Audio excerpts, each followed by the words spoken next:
Hello and welcome. This is Cheryl. Thank you so much for joining me today. In this video, I'm going to share some fun flower die cut techniques. I'm going to use the new Scribbled Flowers and Wildflower die sets from Lisa Horton Crafts.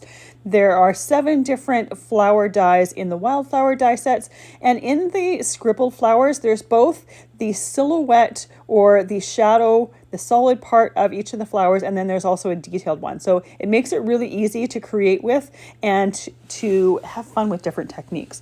Now the Scribbled Flowers comes all connected together here. I'm using a pair of die snips to snip them apart. I have had these die sets, this die snip for years. I'm not sure actually who makes it, but it comes in handy when you have these die sets that snip apart. I cut them as close to the die as possible, and when it comes to those tiny little bits to get them off if they're not attached to another die, I do that right over top of the garbage can so that that little metal piece doesn't fly across the room. The other thing that I like to do with my Lisa Horton Crafts die sets is I will take the piece of card that they come on. They often come with double-sided tape, and I will use some magnet sheet to go on both sides of them to hold those die sets. Just makes them a little bit easier to create with. This particular one didn't come with a magnet sheet, it just came all connected like that. So I just cut a piece of scrap cardstock. It makes them easier to create with by having that magnet sheet. And then that spare piece or that extra piece that was cut off, I'm also going to use that. So it's a 10-inch strip, I just cut it in half.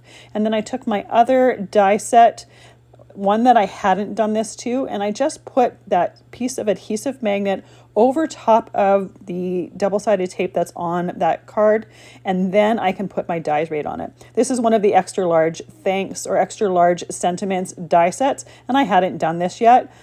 By doing this, you don't have to fiddle around with that tape. So it just makes it easier to create with. And once it's done, you don't have to redo it. You can see how strong even just a small strip of that magnet holds it. The only time it starts to come off is when you start to bend that card. But most of the time when you're doing that, you're in the middle of creating with it. So for my first card here, I'm going to use one of my favorite interference techniques, and it's using white cardstock with some black ink. And I am just doing some shading on part of that die cut with a black soot distress ink pad. I'm using an ink blending brush to do this, and I'm doing that on my Tacky Mat. It holds that cardstock really, really well. It just makes it so much easier to do that ink blending with. I'm using 2 different interference pads here. The one with the green and blue is Summer Garden. I'm going to be using that for one of the sentiments as well as the leaves. It shows up green on white cardstock and then blue on the black ink. The other pad that I'm using is Pink Champagne, and that one shows up pink on the white cardstock, and then it has a bit of a green tone to it. So it coordinates beautifully with that Summer Garden one. Once both of those ink pads are, both of those die cuts are done, I can wipe off my sticky mat or my tacky mat and put it to the side. And I do like to clean it regularly. It will stain. That's just the nature of it, but I do like to take the extra ink off of there, and I'm not really worried about it staining because it still works just as well. For the outline part of this die set, I'm taking some velvet adhesive cardstock and die cutting that. It die cuts just like regular cardstock, but I love the look of the velvet cardstock beside the shimmery interference ink. I think it looks really, really pretty. If you don't have this adhesive cardstock or this velvet adhesive cardstock, you could just use regular black cardstock and that will look great as well. And I've done that many times, but I've been playing with this recently and just reigniting my love for it. So I thought I would use it for this.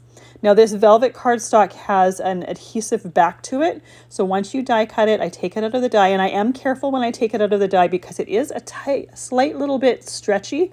So I don't want to distort my die cut. So I am careful when doing that.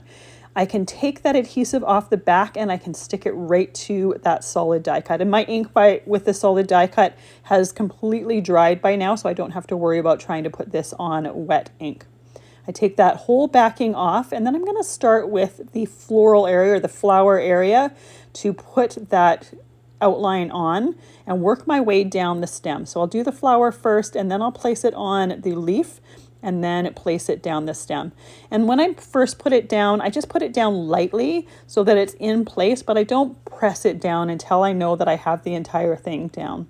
Once my first one is done, I can do the same steps with my second one. And this will work with any of those scribbled leaves, and it'll also work with other die cuts as well. I've used the interference pads with velvet cardstock before a long time ago, and I will find that video and link to it at the end so you can see it used in another way. I just love the extra texture that that velvet cardstock gives. But like I said, you can use regular cardstock as well. I'll link to the one here that I use with the velvet in the description so you can see exactly which one that is. For my sentiment, I die cut my shadow just with black cardstock. You could do the velvet cardstock as well. It takes a little bit longer for the glue to dry on top of the velvet cardstock. And because it's behind that interference ink, I thought that just using regular cardstock would work just as well. I really wanted that velvet detail on the flowers. It wasn't as important for me on the background. For my background here, I'm using some black cardstock for the outside mat. That is cut to 4 inches by 5 1/4 inch. And then I have a piece of Shabby Chic cardstock here. This is from the Lisa Horton Shabby Chic cardstock pad. And I've cut that down to 3 3/4 by 5 inches. I'm going to put that on top of my black here. This is a nice subtle background. It's got some pattern to it, but it's not going to interfere with the colors that I have with my flowers. It's going to just kind of pop them out a little bit. I didn't want anything too busy. I'm using some Barely Art glue in a fine line bottle to glue everything together. I like using the liquid glue because it gives me a little bit of wiggle room, and it just takes about 10-15 seconds and that glue starts to hold and it starts to dry really nicely. So I love having that wiggle room to play with. Once I have my flowers where I want them to go, I can start gluing down my sentiments. Now I did 2 sentiments here, like I did Best Wishes, and they're 2 different colors. You could easily do them both the same color. I've never done 2 different words in different colors before, and I just wanted to see how it looked, and I actually really love the look of it. Hardest part is figuring out exactly where to put those sentiments. So once I had that figured out, put my glue on the back and then added them to my card. And we have our first card here done. And I just did these on an A2 card base. You could easily do a larger card with them as well. I tend to do the A2 card size the most. For my second card, I have the outline die cut out of black cardstock, but I'm going to do a different technique. This is another one of my favorite ones. I have some white cardstock here that I'm putting onto some Soot tape sheets. Now, Soot is a really nice, strong, double-sided tape. You can get it in sheets and you can also get it in rolls. I'll have a link to both of them in the description. When you start out with, I would suggest trying out the sheets just to see if these techniques are your cup of tea or not. And if you do love doing them, it's definitely a lot more economical to use the roll. It's a bit more of an investment to start, but they last a lot longer. Once I have that tape on my cardstock there, I do press it in place just to make sure that it's completely covered. And then I'm going to die cut the shadow part of my flowers. For this particular one, I'm only doing the shadows. I don't need the inner parts of the detailed parts of the flower. That is done with the black cardstock. And then I'm also doing the inside part of my sentiment here. I'm going to do a black shadow behind that one. But what I'm going to do for these flowers is I'm going to put some microfine glitter on them, and then I'm going to color them with Copic markers. And you get a really beautiful look with this, and you can get some really nice shading with it as well. And you can see that it die cuts beautifully. You do want to make sure to put your die on the printed tape backing side of that die cut. You don't want to put it on the cardstock side. We want to make sure that we have these cut the right way. Once I have all of my pieces cut here, I'm going to take just the backing off of the flower top. I'm going to place my black piece on top of that. And in order to not get my fingerprints on that tape, that exposed tape, I'm going to use an extra piece of tape backing, and I do save these. I have a container where I save the larger pieces here to use just for things like this. I'm going to use that to press things down.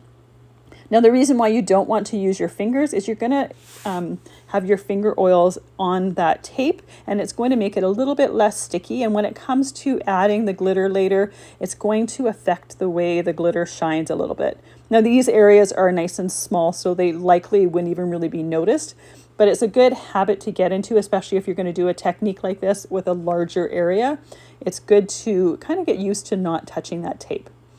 Once we have our outline black pieces on our tape pieces, I'm going to pour that microfine glitter on there. And I'm also going to pour it onto my thanks sentiment. So I'm going to take that backing over off of half of it, hold it where that tape backing is, and then I'm going to remove the rest of it and pour that glitter on there. Now, you can use them as is. However, I like to take that tape backing and I like to press that glitter down onto that tape. It makes sure that that tape has really good contact with the glitter, and it also makes that glitter really start to sparkle.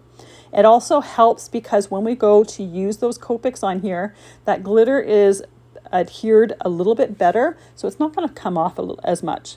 I have two different Copic markers here. I have one color for the flowers and one color for the leaves, and then I have a Copic blender pen. So I'm going to use the color for the flowers, just put it at the base of the petal. This is where I want the color to be darkest.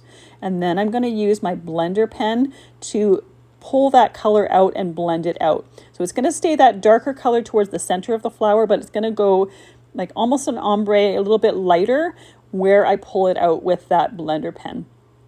Now, you could also technically do this technique with dye-based markers. However, because glitter is non-porous and a dye-based marker doesn't like to dry on non-porous surfaces, that dye ink is not going to dry.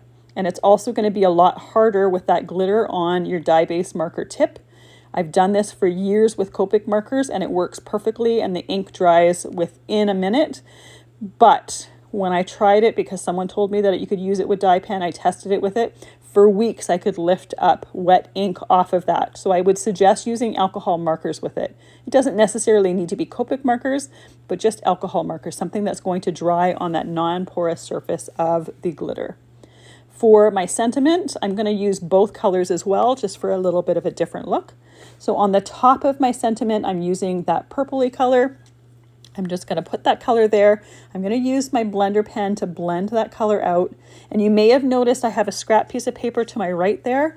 Between the different colors, I will scribble that blender pen on that scrap piece of paper just to take any excess ink color out of my blender pen and make sure that there's no contamination between the colors.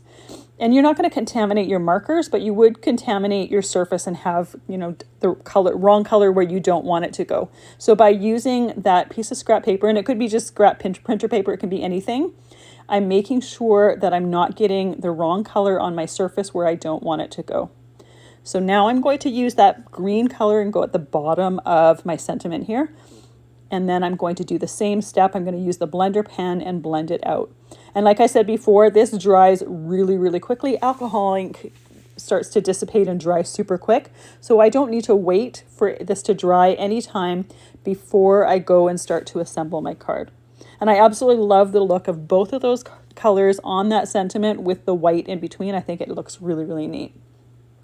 Once I'm done that, I can glue that onto my shadow for my sentiment, and I can have that ready to go once I have my card assembled. And you can see having the glue with a nice fine tip bottle makes it really easy to glue small pieces down as well as large pieces on the background of my card. Once my sentiment is down here, I'm ready to go with the rest of my card pieces and ready to start assembling. Now, sometimes when you're using microfine glitter on the Suquang tape, you might feel a little bit of sticky. It's just like a little bit of tape exposed between the glitter particles. You can use an embossing powder tool on that to help get rid of that. For the background of my card, I'm using one of the printed papers from the Splash of Color cardstock pack. This one is once again from Lisa Horton Crafts. You could also do one of the mixed media style backgrounds that I'm going to do for the next couple cards, but having backgrounds like this, printed papers already ready to go, is perfect. And this particular one has both of the colors that I'm using in the card on that paper, so it coordinates beautifully. I'm going to do a vertical card here, but you could easily switch it around and do a horizontal one if you want. And for both of these cards, I'm only using 2 each of the flower stems, but you could certainly use more, or you could even just use one if you only wanted. Once again, I'm using an A2 card base. I have a black mat for this because I think it works really well with that black outline for the scribbly flowers. I have that cut to 4 by 5 1/4, and my splash of color printed paper is cut to 3 3/4 by 5 inches. With those pieces down, I'm ready to start gluing down my die cuts. And again, using that same glue to do all of that. Putting that acrylic block on there to hold it in place and make sure that everything has good contact while I'm putting glue on something else. It just frees up my hands to be working on other things, and makes it so that I don't have to sit there holding something flat while it's drying.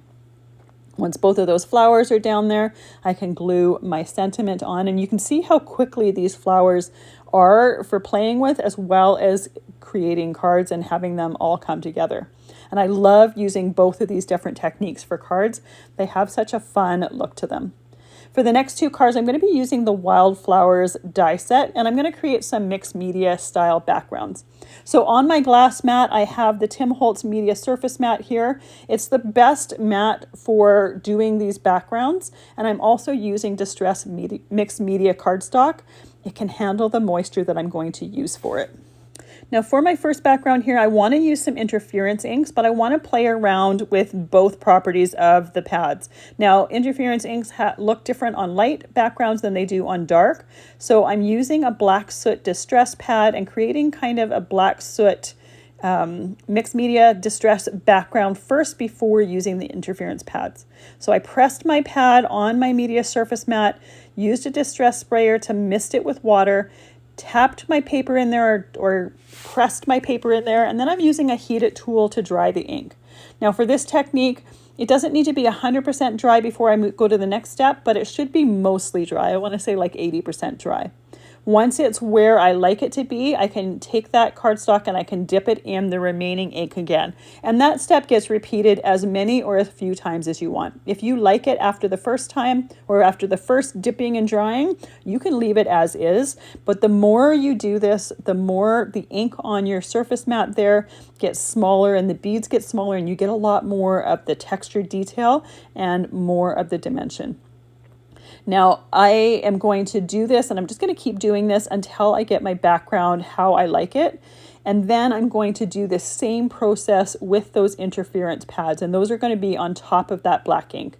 Now this black ink is water reactive, so when I go to do that interference part, it is going to rehydrate some of this ink. So I'm going to lose some of this detail when I'm doing that, but I'm still going to keep some of it where that ink doesn't happen to go. So I'm trying to get as much texture in this background as possible before moving to that step so that I have as much on here to work with as possible. Another option here would be to do some ink blending and then do the interference, but I really love the look of this distress background. You could also take this and do the same, or the steps all at once, do some of the black soot with some of the interference inks pressed onto this mat and do them all at one time. And I have done that before. For this particular one, I just chose to do it this way, do the black first and then do the interference. So there's really no right or wrong. And I would highly encourage you to play with both ways or try both ways and just see which way you like to do it. It's a fun way to use the inks, and because the interference inks are water reactive, just like the distress inks, they work really, really well together. And by having this black ink with it, you can see both the dye properties of the interference pads as well as the mica or the pigment or the shimmer properties. So I'm using Opal blush and I'm using Summer Garden. So Opal blush has looks blue on light cardstock, and the shimmer property to it is pink. So we're going to see some little pink shimmers in this background. And then that Summer Garden is the exact same one that I used for my first card. It's green on light and it's blue on black. So they work really, really well together.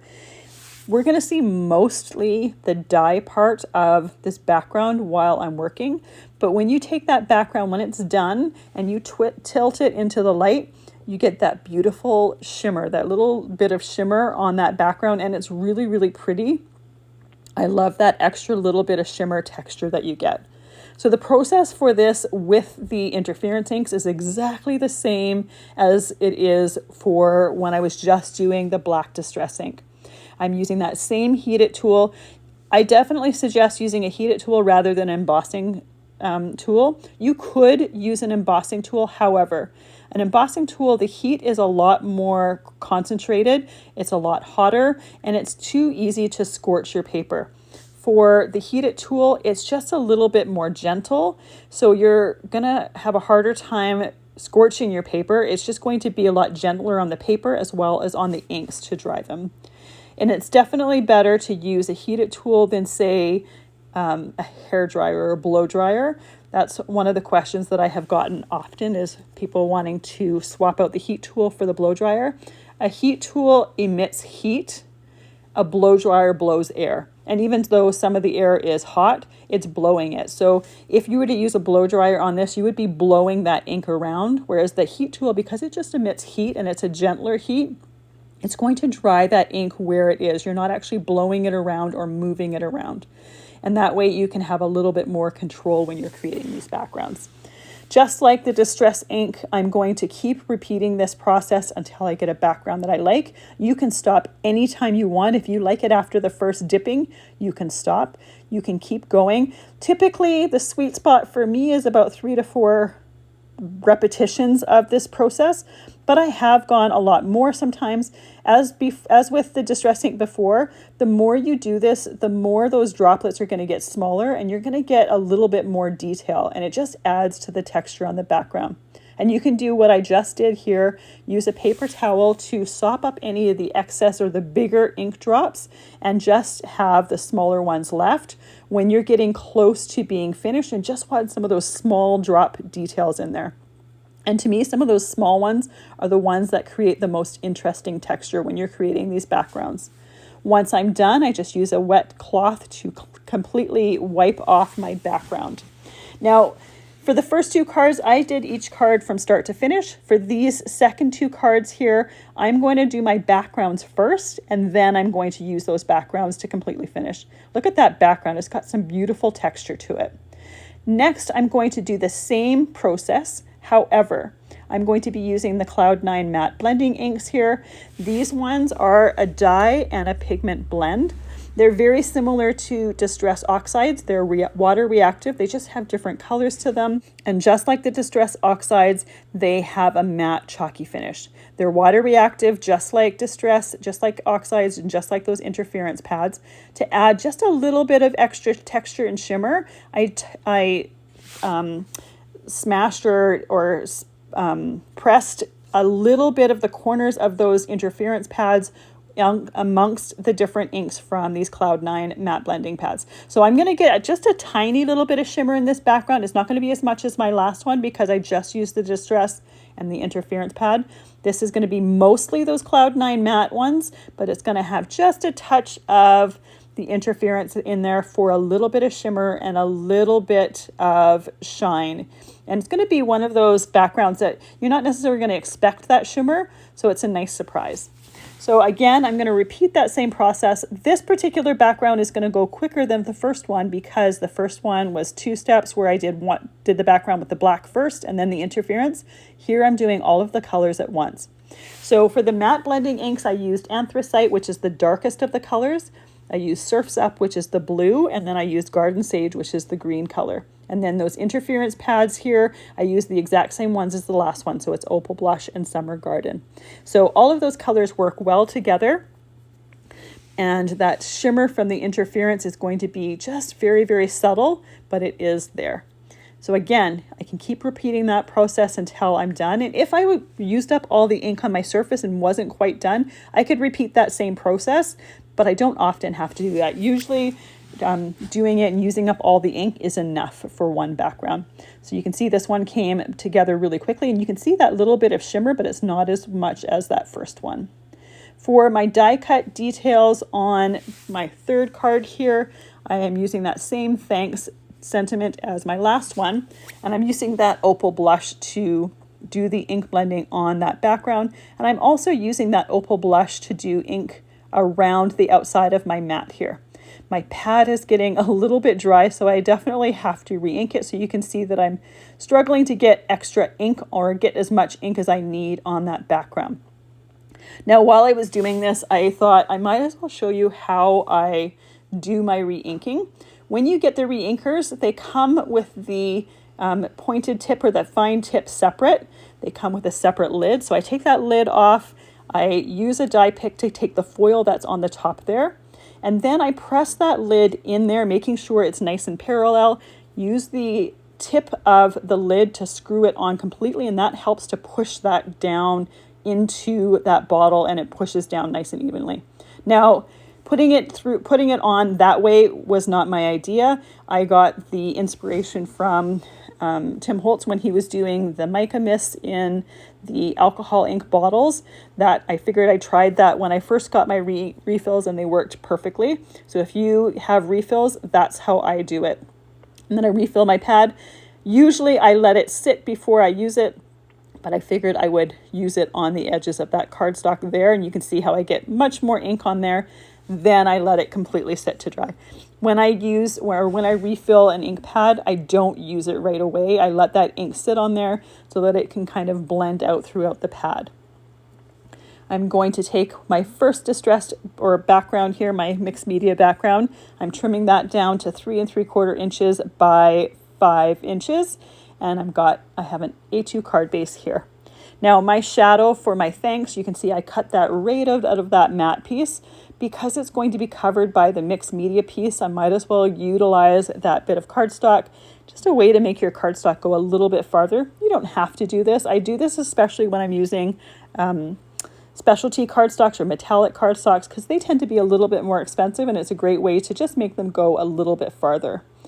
Once I have that mat on there, I can glue down my mixed media background, and then I can start to assemble my sentiment. For this particular one, I'm just using black silhouettes for my flowers, and I do have them die cut out of that velvet adhesive cardstock. Again, regular black cardstock would work. I just love the look of that velvet cardstock against the interference backgrounds. So you can pick and choose exactly what you're wanting and what you're going for.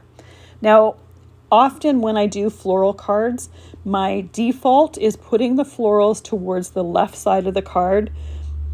For this particular one, I decided to change it up a little bit. I'm putting it towards the center. So I started with the one that I wanted to be in the center, took my adhesive backing off and glued that straight to the card. And then I have one flower kind of tilting to the right and one flower kind of tilting to the left.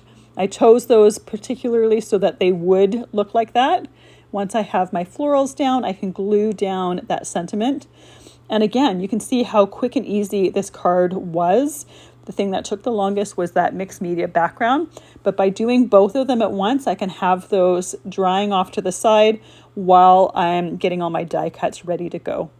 For my next background here, once again, I'm cutting it down to 3 3/4 by 5 inches. When you do those mixed media backgrounds, I'll often use a quarter sheet, which is 4 1/4 by 5 1/2.